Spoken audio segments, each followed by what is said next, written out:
It's moral stories. Woohoo!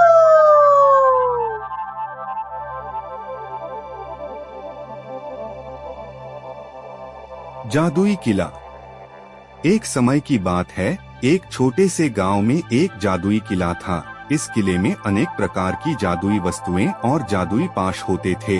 गांव के लोग इस किले के बारे में सुनते रहते थे, लेकिन कोई भी वहां नहीं जा पाता था क्योंकि किला एक जंगल में छिपा हुआ था। गांव में एक नौकर रामू नाम का लड़का रहता था, जो इस जादुई किले के बारे में बहुत सुनता था। एक दिन उसने फैसला किया कि वह किले को खोजेगा। अपने खोज के लिए वह अपने दोस्त गोपाल को साथ ले जाता है। वे दोनों लड़के जंगल की गहराइयों में घुस जाते हैं और जादुई किले की खोज में निकल पड़ते हैं। जब वे किले में पहुंचते हैं, तो वहां कई प्रकार की जादुई वस्तुएं और जादुई पाश देखते हैं। रामू और गोपाल को इन वस्तुओं से बहुत पसंद आती है और वे सोचते हैं कि इन्हें ले जाकर अमीर हो जाएंगे।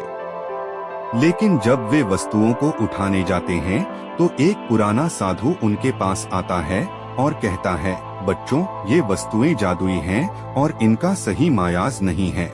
अगर तुम इन्हें ले जाओगे तो यह तुम्हारे लिए अभिशाप बन जाएगा। रामू और गोपाल को साधु की बात समझ में नहीं आती है। उन्हें लगता है कि यह साधु उन्हें डरा रहा है, इसलिए वे उस साधु की बात को नजरअंदाज करके जादुई वस्तुएं और पाश उठाकर गांव लौट जाते हैं। जब वे गांव में आते हैं, तो वे जादुई वस्तुओं और पाश को देखकर अपने दोस्तों को इनका जादू दिखाते हैं। गांव वाले उन्हें देखकर हैरान होते हैं और उन्हें पूछते हैं, यह सब कहां से मिला? रामू और गोपाल उन्हें बताते हैं कि यह सब जादुई किले से मिला है। गांव वाले उन्हें जादू की बातों में विश्वास नहीं करते हैं, लेकिन वे चाहते हैं कि उन्हें भी इस जादुई वस्तुओं का जादू दिखाएं। रामू और गोपाल खुश होकर अपने दोस्तों को जादुई वस्तुओं का जादू दिखाने लगते हैं। लेकिन जब वे जादुई वस्तुओं का जादू दिखाते हैं, तो कुछ गलती हो जाती है और गांव के कुछ मकान जल जाते हैं। गांव वाले उन्हें पकड़कर पुलिस स्टेशन ले जाते हैं। वहां उन्हें पूछताछ की जाती है और वहां पर जादुई वस्तुओं का सच बाहर आता है।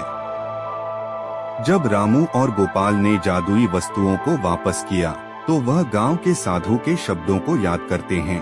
उन्हें अपनी भूल का एहसास होता है और वह जादुई वस्तुओं का माफी मांगते हैं।